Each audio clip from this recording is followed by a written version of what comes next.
How to change your passcode on Zoom mobile. Hello guys, in today's video I'm gonna show you how to change your passcode on Zoom mobile. First go to Zoom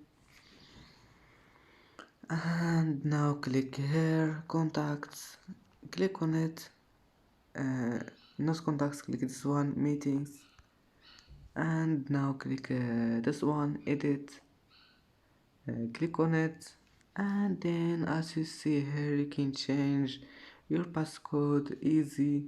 Just type any passcode you want, like this one, and then all you need to do is just click this one here, and as you see the passcode has been changed. And that's it for today's video. If you like this video, please don't forget like and subscribe, and see you in the next video.